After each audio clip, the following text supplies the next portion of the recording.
Today we have lecture number 19 of the course ME314 Fluid Mechanics 2, and this is the first lecture of this week. We are about to finish the topic of potential flow theory, and today we will do one more case of the superposition of the potential flow.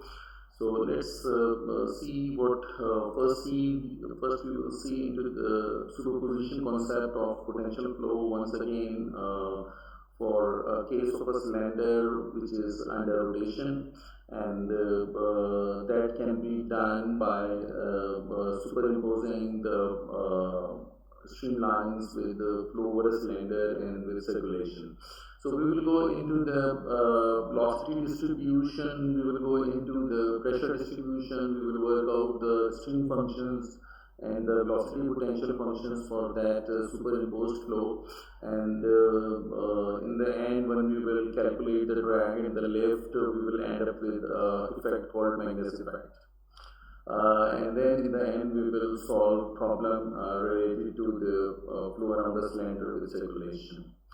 Okay, let's see flow around the cylinder. We already have done can be represented when your doublet combines with uniform flow. So you have a uniform flow and you have a doublet. If you combine together, you will end up with a situation in which the streamlines are such that there is a cylinder and flow is over the surface of the cylinder. Here, the radius of the cylinder is taken as A here. So we can simulate such a flow, and we have already done in the last lecture. Okay, on similar things, let's say if we want this cylinder to be not stationary but rotating. So this thing, flow over a cylinder with the rotating cylinder, can be worked out by combining the stream functions for flow over a cylinder with free vertex flows. So we have here the flow over a cylinder, which you already have taken it from by combining the uniform flow, rectilinear flow rather, with the doublet.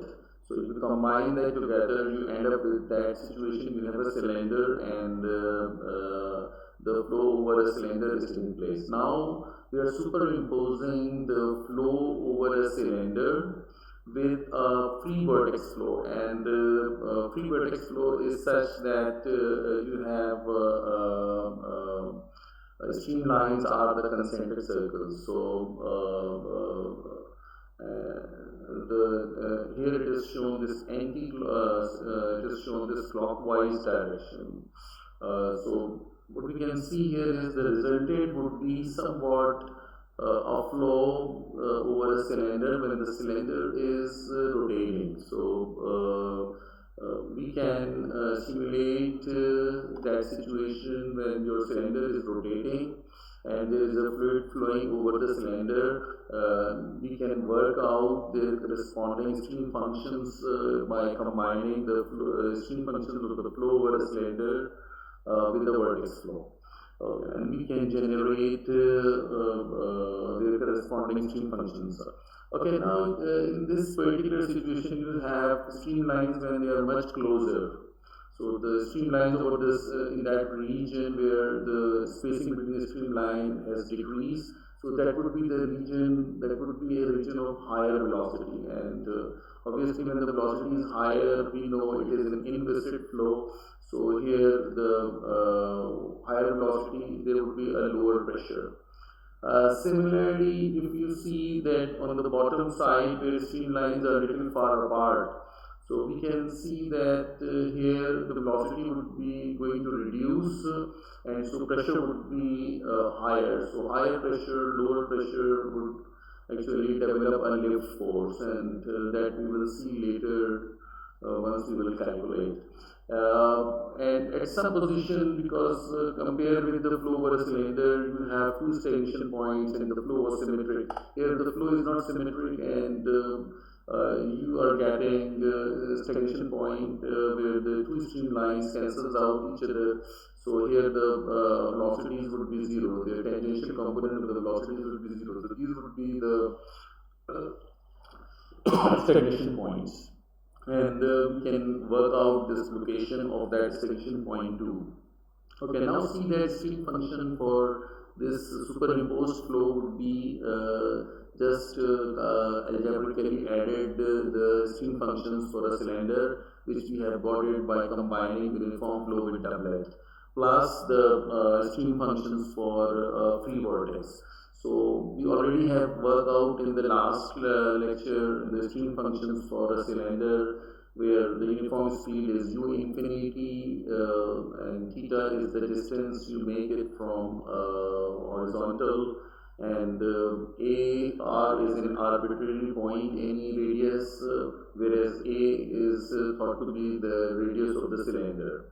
And the stream functions for free vertex flow is minus gamma over 2 pi, and gamma is a circulation here times the log of r. So since, as you know, r is under root x squared plus y squared, so free vertex is where streamlines are concentric circles.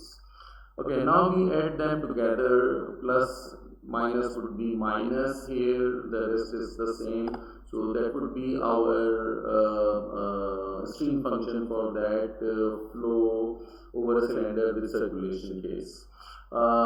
Similar manner, we can work out the corresponding velocity potential function. So that would be the velocity potential function for that thing, combination of the velocity potential function for cylinder plus the combination of the velocity potential function for free vortex. So once you have concentric circles are your streamlines, then radial lines would be at every value of theta would be your velocity potential lines. So you can always check whenever you put stream function and velocity potential functions, you know these two functions are orthogonal to each other. So if you take it by mistake, you will realize, okay, whether they are orthogonal or not. So this is something, okay, so what I can do is I take that stream function, and just I have done it because r u infinity sin theta is outside the bracket, and I have just multiplied with r. So it would be r minus a square over this r and 1 r, so you have only 1 r here. So the rest remains the same. If I know the stream function, I can easily work out the velocity component. So you see the velocity component in the tangential direction would be minus times the how the side changes with respect to r. So in phi, always we have, if you're interested in v theta, we differentiate phi with respect to theta. In stream functions, it is opposite. So if you are interested in the velocity component in theta velocity component, then you have to differentiate with respect to r. Okay, so minus is here in the common. So if I differentiate this expression, so with respect to r, u infinity sin theta would be constant. So derivative of r would be 1, and here r to the power minus 1, derivative would be minus 1 into r to the power minus 1 and minus 1, it would be minus 2. So if you bring it in the denominator, it would be r square, and minus would make this minus positive. So similarly for this vortex part, as you know, minus gamma over 2 pi is no more changing with r. So only variable r here is log of r. If you take the derivative, it would be 1 over r. So this would be the magnitude of the velocity, tangential component of the velocity for this superimposed flow, and gamma is, so if you substitute gamma 0, so you end up with the same situation we have already worked out for flow over a cylinder. So this gamma is actually stimulating the flow when we think that this cylinder is rotating. Okay, so I have this tangential component, what I can work out the velocity at the surface. So velocity at the surface means this velocity component psi changes with r in such a manner that r up equal to a. A is actually the radius of the cylinder. So on this equation, I have just substituted r equals to a here. So gamma over 2 pi a, and r is a square would be 1 plus 1 would be 2. So I get minus 2 u infinity sine theta. So this would be the velocity at the surface of the cylinder, because my r is a here. Then I can work out easily the location of the stagnation point, because velocity would be 0 and the corresponding theta would be the theta stagnation. So theta is going to give us the position where the velocity, tangential component of the velocity is 0. So that point would be your stagnation point. So if I substitute v theta 0 here, so I end up with 2u infinity sine theta is gamma over 2 pi a, or I can say sine theta would be at that would be, I call it theta stagnation.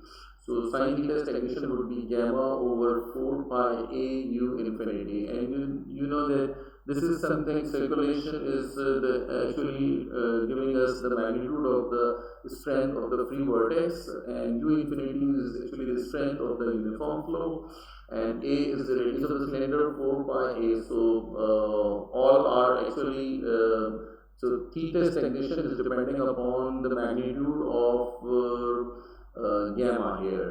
If because a is a constant, or if a changes, so the sign of theta is depending on all these parameters.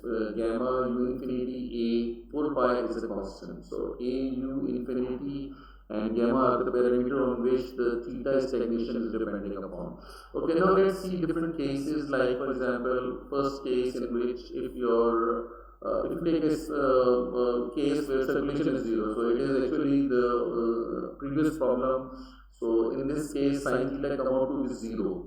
So sine theta is 0, it is only 0 when theta is 0 or pi 180 degree, or obviously at different values of the theta, because this is a transcendental equation. So if you plot sine theta function, so there are different values of theta where the value of sine theta would be 0. Okay, from 0 to 360 degree, actually it would be 0 here at 0 or 360 degree, or it would be 0 at 180. So sine 180 would be 0. So whatever this multiplier, circulation come out to be 0. Or if circulation is 0, then theta come out to be 0 or 180 degree. So eventually at 0, when theta is 0, your stagnation point is located here, and if you travel an angle 180 degree pi, so you are here. So these are the two stagnation points in a special case when your circulation is 0. Okay, if you don't have if circulation is not 0, then obviously the value of sine theta stagnation would be lying in the range of minus 1 to plus 1, because the maximum value of sine theta is plus 1 and minimum value is minus 1. So between minus 1 and plus 1, sine theta is going to, value of sine theta is going to lie, and sine theta stagnation is, so actually this 4 over pi a u infinity is going to lie between minus 1 and plus 1. Okay, now let's see what are the different cases, possibilities. So let's say, for example, if your magnitude of this ratio 4 over pi a u infinity is less than 1.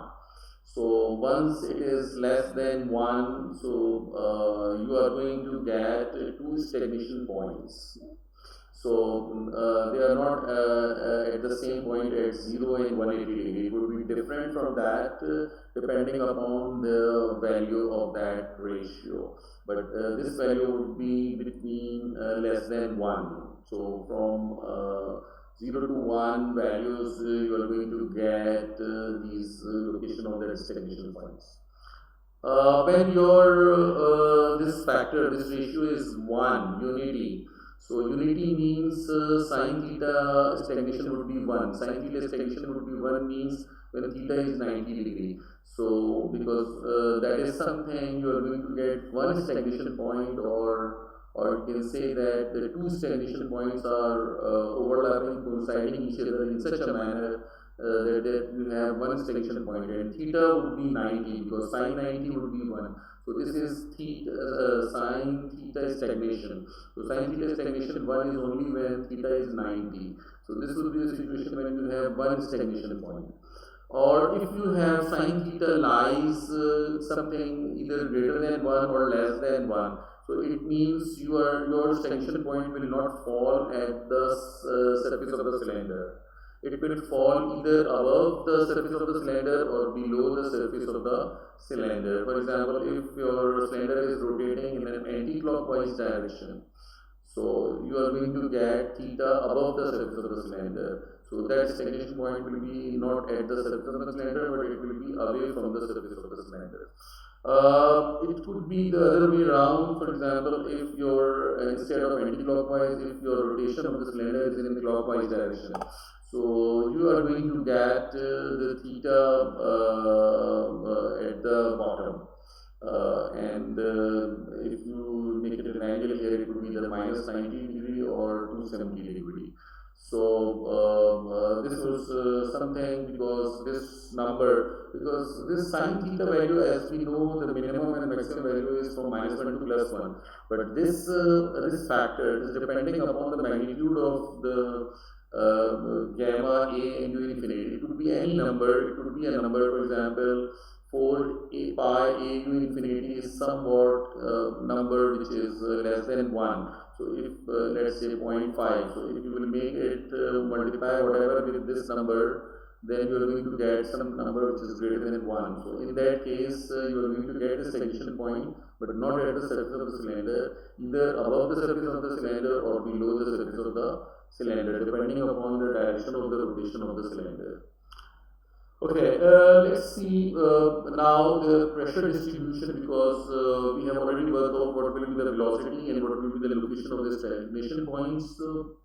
As I know, this is an inviscid flow, and in the U infinity uniform flow, the corresponding pressure is P infinity and the velocity is U infinity. Similarly, Ps is the pressure at the surface of the cylinder, and the corresponding velocity would be v theta s. As I know that v theta s means when your r is a becomes your radius of cylinder, then this would be your tangential component of velocity at the surface of the cylinder. So I just need to substitute here v theta s in order to get the pressure distribution. So I just first simplify this equation, just bringing the pressure at the surface of the cylinder on the left hand side and everything on the right hand side, and then I need to substitute v theta s here. So as I know v theta, okay, so before substituting v theta s over u infinity, both are whole square, so I can take it in whole square here. Okay, now I substitute v theta s in the numerator. So v theta s is gamma over 2 pi a minus 2 u infinity sine theta divided by u infinity, and then I can simplify this expression by cancelling out the term like u infinity is coming in the denominator, and this u infinity cancels out, so you only end up with minus 2 sine theta. So this is what you are getting, minus 2 sine theta and u infinity in the denominator. Okay, as you know, a minus b whole square, so this is something you take the whole square. So a square minus 2ab plus b square. So b is 2 sine theta, its square would be 4 times sine square theta. And if you simplify it further,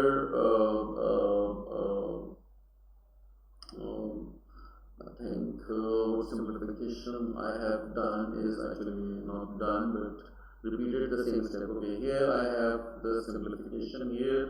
So I can see I brought this 4 sine square theta term by multiplying with this minus, and this minus and minus will make this term positive, and this minus plus would be minus here.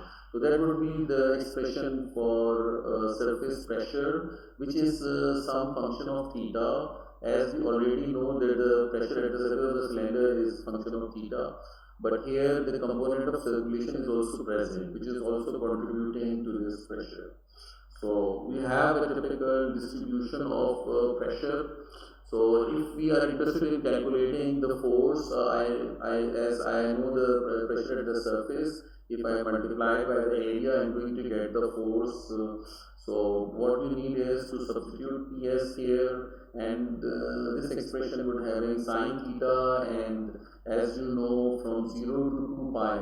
So you have plus values, minus values, so area under the curve come out to be 0 here. So once again, the case of flow over a cylinder with circulation, the potential flow theory doesn't predict any drag force.